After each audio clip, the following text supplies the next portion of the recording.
voice doing? If you're watching live or you're watching the replay, please drop a comment. Let me know that you're here. I would love to hear from you and how you're doing. But right off the bat, before I get into today's juicy topic of singing with authenticity, I wanted to let you know that if you've been waiting for doors to open again to my Embody Your Voice program, today is your lucky day. And the early bird price will be available until Monday. So I've added the link here if you want to check that out, and I'll share a few more details later on in this live. But the topic of the day is, how do I sing authentically in my authentic voice? So when singers ask me that question, I know that they're hoping for a very succinct, relatively easy to put in practice kind of answer. And unfortunately, it's a little more complicated than that. Because of the answer to the question, what is stopping you from singing authentically? What is getting in your way? Which can be a number of different things. Fear of doing it wrong, trying to overly control your voice, worrying about judgment or criticism from others. Let me know when I hit the nail on the head for you. Being disconnected from your body, your instrument, trying to sound impressive, or performing in this very kind of armored way to protect yourself, because if you put on a show, then they're not really seeing the true you, right? So it can be so many different things, but to keep this video short, sweet, and hopefully incredibly insightful, I want it to spark something for you. Let's drill down into 3 pillars that I think are really important. These are the 3 things that need to be in place. And by in place, I mean in your body, not just floating around in your head as concepts. Because I think that we can think about these things and be like, oh yeah, I'm going to get onto that, or I'm going to do something about that, or I'm going to think my way out of this. But how's that going for you? So hard to think our way out of fear, because fear lives in the body. And I'll speak to that in a second. But let's talk about these 3 pillars. So the first one is a willingness to be vulnerable. And some of you might already cringe at that word. That's okay. But you cannot be authentic if you are trying to conceal who it is you truly are, right? And you might do this for a number of reasons, but they all come back to feeling unsafe when you let your guard down, when you let your humanity be seen, when you share songs that are laced with your true experiences, telling your stories with your genuine emotions running through them. That is the magic of singing, and yet it's a because we're guarding ourselves from what we see as potential threats. So alarm bells can often go off, worrying, what if I will be rejected? Or what if I'm misunderstood? Or what if I embarrass myself? Do any of those sound familiar? Because all of those are valid fears. Hi, Scotty, how you doing? All of those are completely valid fears. And if you know me, you know that I am very much not into bulldozing over these very valid fears that come alive in your body, because they're warnings that you don't feel safe in that situation yet. Yet is one of my favorite words. Some of you also know that. But unfortunately, I find that many singers will do the right thing and spend a lot of time and energy and money investing in their technique so that they can sing each note as it should be sung, but they don't invest in the practice of supporting their nervous system to learn how to feel safe in these situations. So let me know if that resonates with you. I'll talk a little bit more about how to help ourselves feel safe after I've introduced you to the other 2 pillars. So let's look at number 2. So the first one, willingness to be vulnerable. Second one is a willingness to be visible, to take up space, to be heard, to be witnessed while you are expressing yourself. So let me know if you already know that one or both of these things are a little bit challenging for you. Let me know in the comments, whether you're live or watching the replay. So it's one thing to be vulnerable and sing from a place of our expression or your expression when you're alone. It's a whole other kettle of fish when you have an audience. Yes? Yes, is I. So does this resonate? We're like, okay, I can do something and feel really good and be feeling like I can let go more when you're alone versus when you're singing in front of others. Because singing a lot of the time is a little bit in the spotlight, right? You're saying, hey, listen to me, I have something to share. And that brings up a whole lot of other insecurities because you might not want people to think that you're self-absorbed. Maybe that's a story that you have, or too big for your boots, or think you're really good, like really up yourself.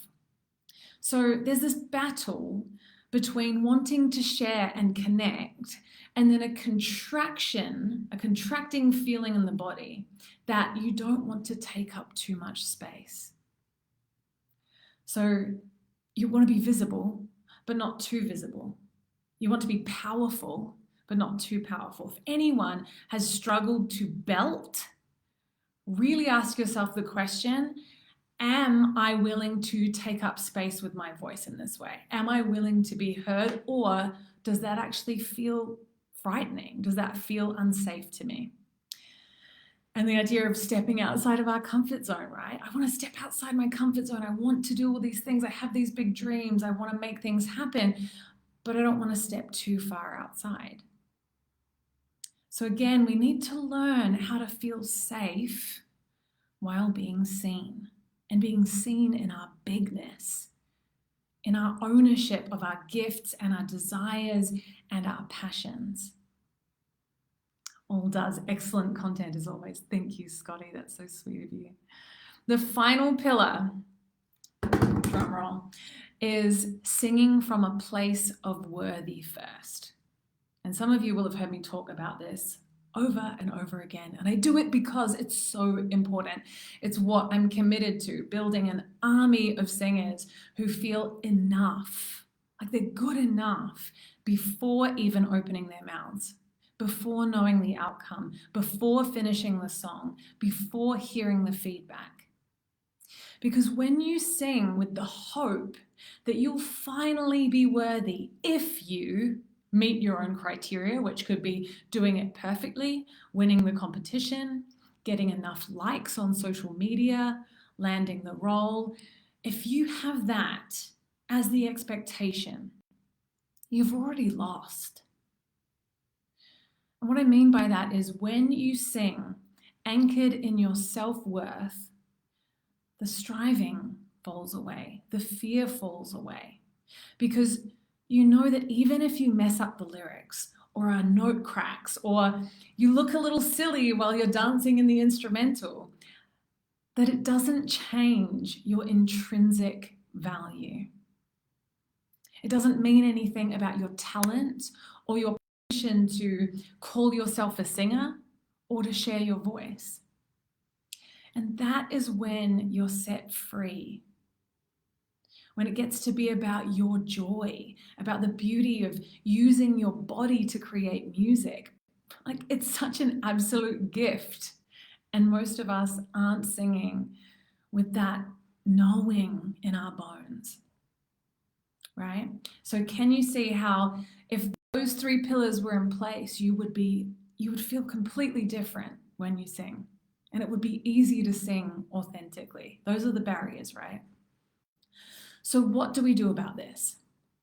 How do you retrain your nervous system to feel safer when you're being more vulnerable and when you're being more visible? And how do you help yourself to be grounded in the idea that you're worthy no matter the outcome? Firstly, I'll tell you what you don't do. Throw yourself in the deep end into really stressful situations and force your way through it. And I can say that because I've done that. and many of you probably have as well. This idea of just do it, muscle through it. I mean, that's what I was taught, and I wondered why my stage fright never got any better. So my voice got better as I trained it, but my nerves never did. So what if you repeat affirmations like, I am a confident singer and I feel safe when I'm vulnerable? You can certainly try it. But almost every singer I've worked with says in response to that their body doesn't believe it. They can't get on board. It doesn't feel honest or true for them. What I like as an alternative to that, if you do like affirmations, is I am learning to, adding that in it, I am learning to, or I am exploring, because that feels more honest, right? Rather than I am confident. We're not there yet. You can't. I find it very challenging to do that myself. So that's for those of you that like affirmations, try that out. But the solution is about developing a practice. So I think that some people assume that authenticity is a destination. It's not. We're constantly evolving. We're constantly discovering things about ourselves. We're constantly stretching into new versions of ourselves. So authenticity isn't a destination, it's a process. And you'll want to explore different tools that take you from a place of self-judgment and confusion and frustration around why it is or you feel insecure or try too hard or worry what people think. From that place, that agitated place of why can't I just be fixed, to a place of compassion. That is the only way through. And it's tricky. It feels tricky. So, for example, in my program, Embody Your Voice, which I mentioned at the very beginning, we use closed eye practices, so guided meditations. We use writing prompts. We engage in discussion to help you get clarity on why your nervous system responds in the way that it does, and to tend to the often younger, scared parts of you who don't yet trust you to keep them safe. We also explore your relationship with your body, because as I said earlier, too many singers are really disconnected from their bodies. We spend a lot of time in our heads and analyzing everything, listening to everything with our voices, judging it, tweaking it. But we're often not in tune with the sensations we experience and how to fully feel and embrace them in order to move through them. So we often don't honor our bodies as this incredible instrument, right? You use it to express yourself and tell stories and create melodies. That's pretty amazing. Hi, Craig. Very interesting. I find it easier to sing to a crowd as part of a choir. Right. So that's that kind of visibility thing. You're not in the spotlight. So they're looking at other people, you as a whole, as a choir. And so it doesn't feel so vulnerable and you're not quite as visible. That makes total sense. And there's safety in numbers. It's beautiful that you do that. What else do? We use embodiment practices to get in touch with our emotions and learn how to feel comfortable with them surging in our body, because emotions bring sensation. And unless we become comfortable with that, we cannot feel that and share that authentically when we sing. We will have this idea of, I'm going to sing angrily, right? It's this almost mental construct of what angry is or what sad is or what happy is. But it's so different when you witness a singer that is feeling that emotion in their body and allowing you to witness them in it. That is powerful. That is what gives goosebumps. That is what, brings tears. We also use sound and touch to remind you that your voice is a gift for you first, and to bring you back home to that truth. So there are a multitude of ways that you can touch on these things to heal past wounds, to build self-trust, to practice self-compassion, deeply connect with your body and your voice. But it has to become a regular self-honoring practice, just like you practice the technique. Because otherwise you'll only get to experience singing with your guard up, with your armor on. And you'll be forever pining for that elusive feeling of authentic expression. So please let me know in the comments how this landed for you. And if you have practices of your own that you found really helpful that you would like to share, I'm sure that everybody would love to hear them. And if you have questions on this topic or about Embody Your Voice, please let me know. I would love to see you in that program if it resonates with you, if you're craving support around these themes, around really working on what is holding you back. It's these insecurities, it's these fears, it's the self-doubt that I just imagine, as I said, this army of singers who feels worthy first, who enjoys the process of singing, who enjoys being witnessed, sharing it as though it is this gift. Because so many of us feel trapped by our own doubts. It doesn't have to be that way. And your voice reflects that. I promise you there is a difference. I did a video on that a number of months ago, so you can check that out if you would like to in the archives. But I know that this sort of work can feel sticky and challenging, but I implore you to read some of the testimonials over on the Embody Your Voice page, because that will show you that it's a beautiful and life-changing space that we create together. It's so supportive. There's nothing like being vulnerable and sharing what you're scared of and why, and some of your story, and have it being received by other singers and held in that space and cared for.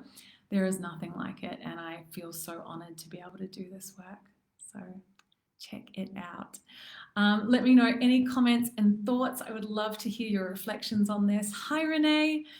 Wow, this is really thought-provoking, and as a singer developing confidence to perform in front of an audience, you have made some very important points and suggestions. Thank you. Thank you for watching, Renee. It's been so beautiful to hear from you. And as I said, any questions, reach out. I hope that you have a beautiful week and that this is some food for thought for you to ponder and create a practice of your own around it.